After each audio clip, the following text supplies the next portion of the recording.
constantly say their phone is acting weird.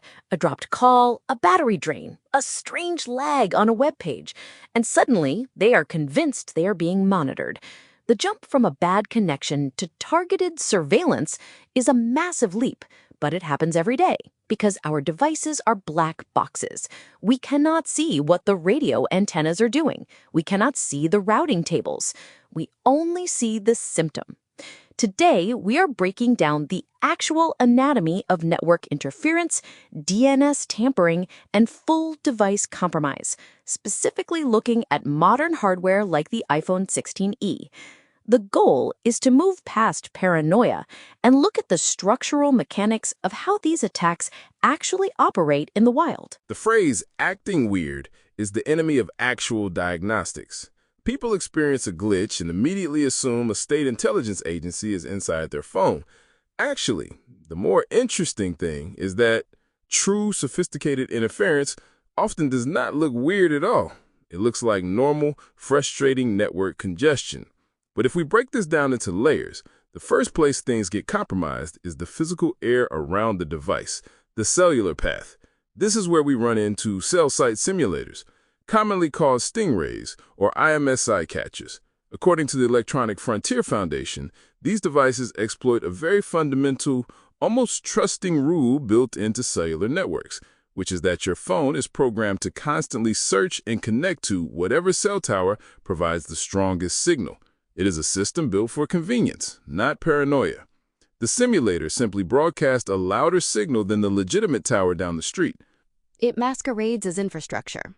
The phone sees a strong connection and abandons the real network to attach to the fake one. Exactly the mechanism. The phone initiates the handshake, and in doing so, hands over its International Mobile Subscriber Identity, or IMSI.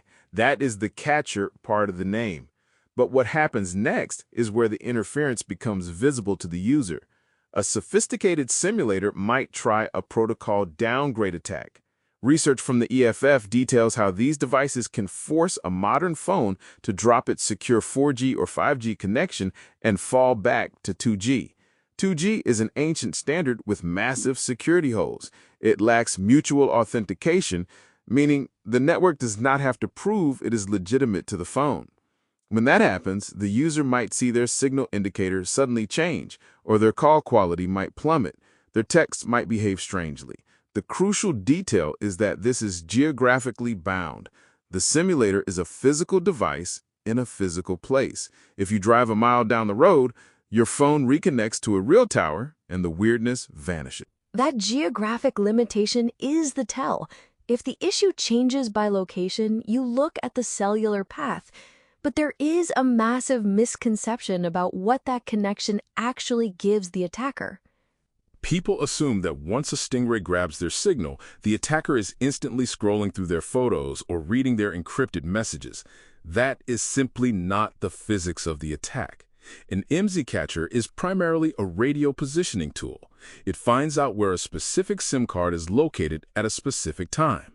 If they downgrade you to 2G, they might intercept unencrypted calls or SMS messages because those underlying cryptographic methods can be broken in real time, but they do not magically bypass end-to-end encryption on apps like Signal or WhatsApp.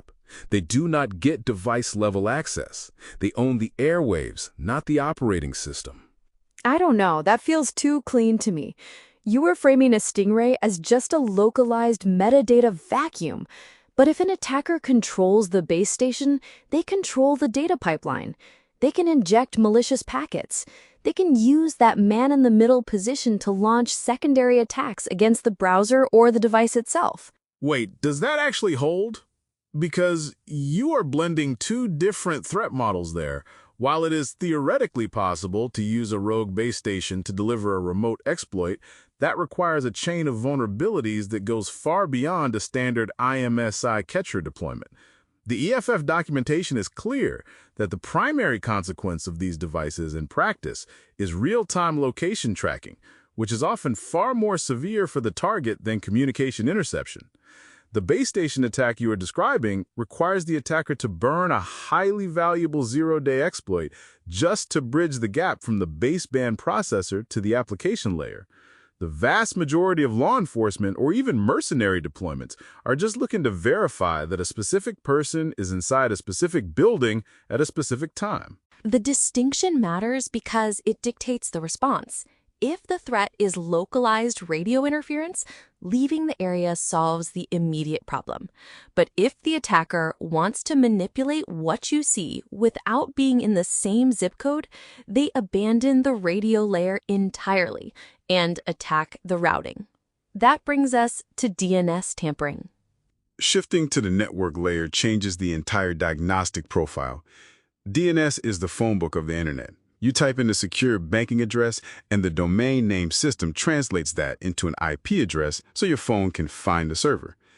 DNS tampering happens when the network you're connected to, perhaps a compromised Wi-Fi router at a hotel, intercepts that translation request and hands you back the wrong IP address.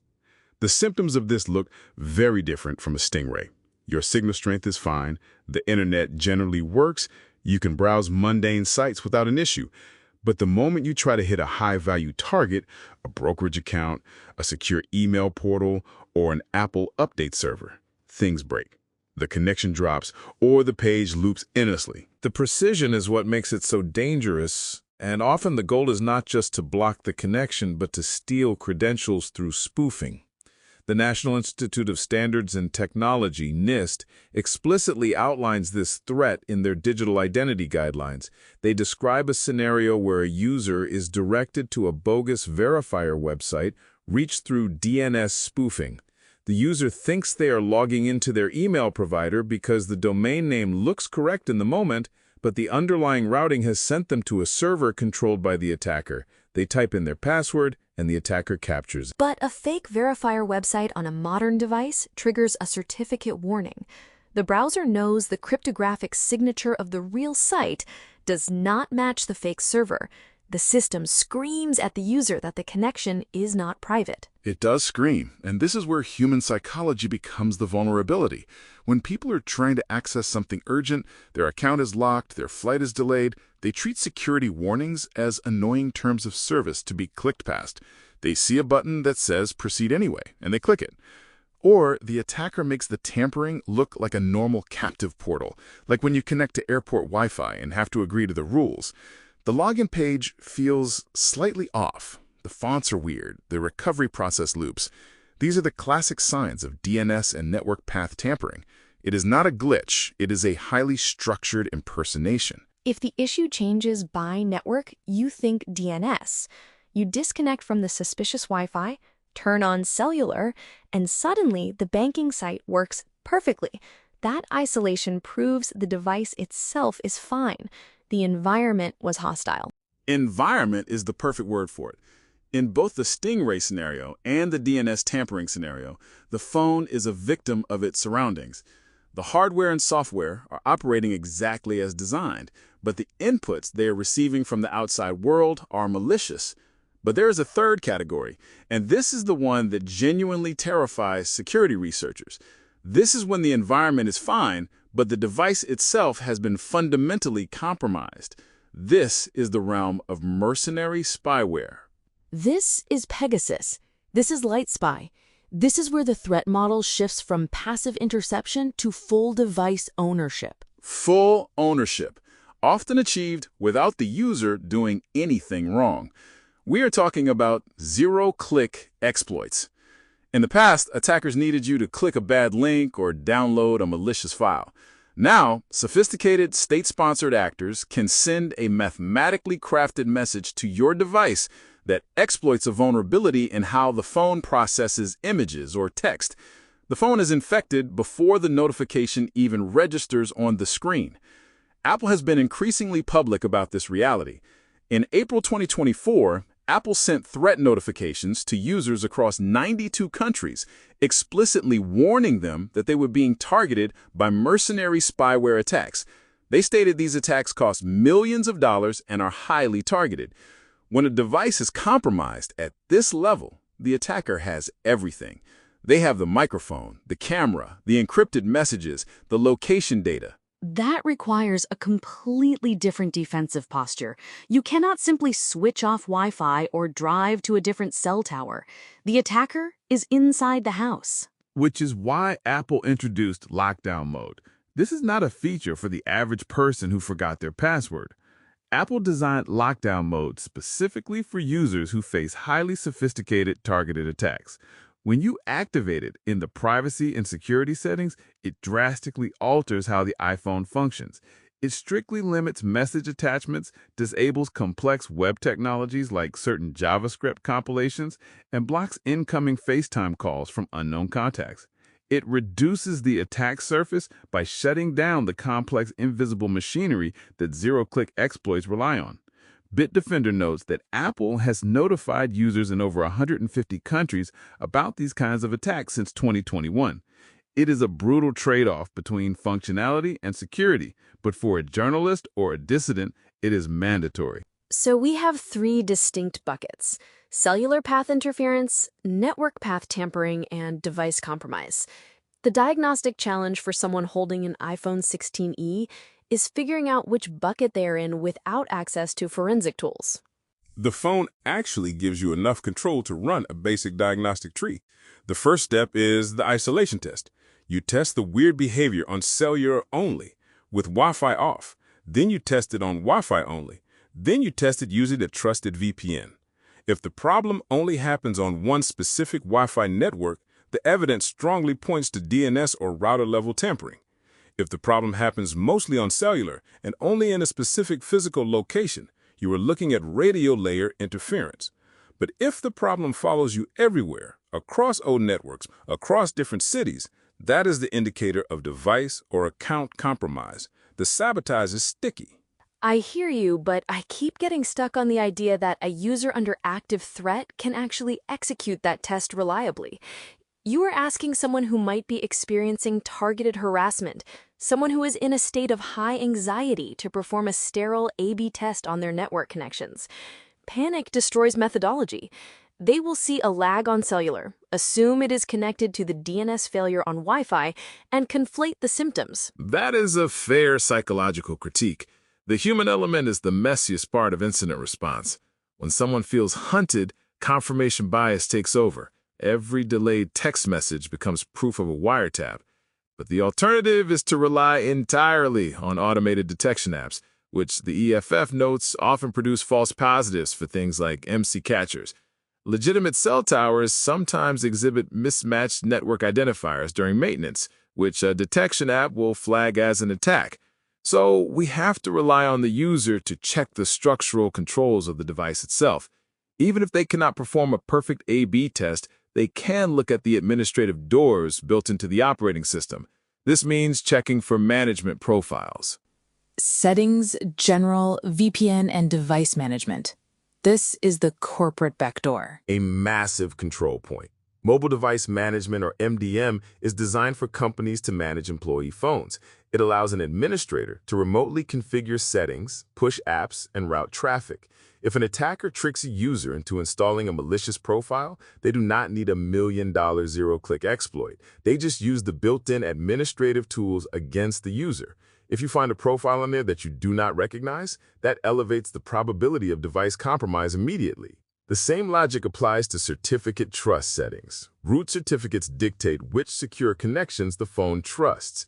If an attacker installs a custom root certificate, they can seamlessly intercept secure web traffic without triggering those browser warnings we discussed earlier. They become the trusted authority. Because the phone inherently trusts the certificate, the user never sees the sabotage. The spoofed verifier page NIST warns about suddenly looks entirely legitimate to the operating system. Exactly. The operating system is acting on poisoned trust. This is why checking those specific settings is so critical. If the device has an unknown profile or a weird root certificate, the isolation test we talked about earlier becomes secondary. The device itself is making bad decisions. But compromise is not always localized to the physical hardware. Often, the attacker does not care about the iPhone itself. They care about the Apple account. If they compromise the account, the sabotage becomes cloud native. It follows the user to a new device. Which is why Apple built Safety Check. It pulls all those distributed access points into one dashboard. Safety Check is a brilliant piece of interface design for crisis moments. It allows a user to instantly sever connections. It shows you every device signed into your Apple account, every trusted phone number capable of receiving two-factor authentication codes, and every app that has permission to access your location or microphone.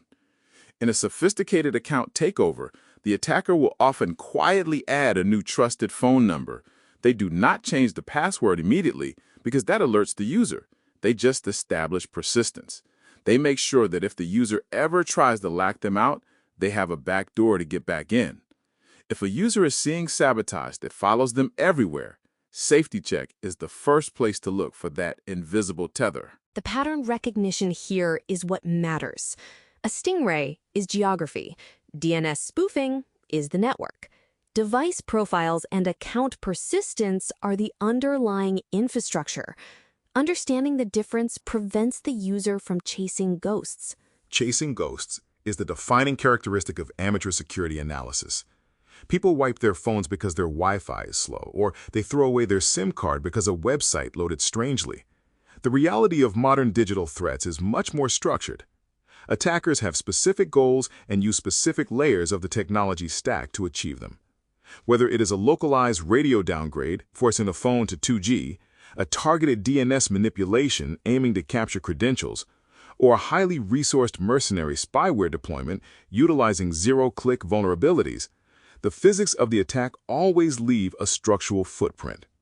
The defense is about learning how to read that footprint rather than reacting to the noise. That framework completely changes the relationship you have with the hardware. You stop treating the phone as a magical box that either works or is haunted, and start treating it as a complex system of trust relationships. And when one of those relationships breaks, you actually have the tools to trace it back to the source. It grounds the anxiety in mechanics. Security is not about achieving a state of absolute safety, especially not against the kind of state-level threats that prompt Apple to send global threat notifications. It is about understanding the environment you are operating in. If you know the limitations of a cell site simulator, you know that moving your physical location is a valid countermeasure. If you understand how DNS tampering requires a localized network advantage, you know that switching to a trusted cellular connection isolates the threat. And if you understand the gravity of a full device compromise, you know when it is time to enable lockdown mode and sacrifice convenience for survival. It is about matching the response to the actual geometry of the attack. Leaving the paranoia behind and focusing on the mechanics. The tools are built into the system if you know where to look. Share this breakdown with anyone who spends too much time worrying about what their device is actually doing in the background. Understanding the layers changes everything.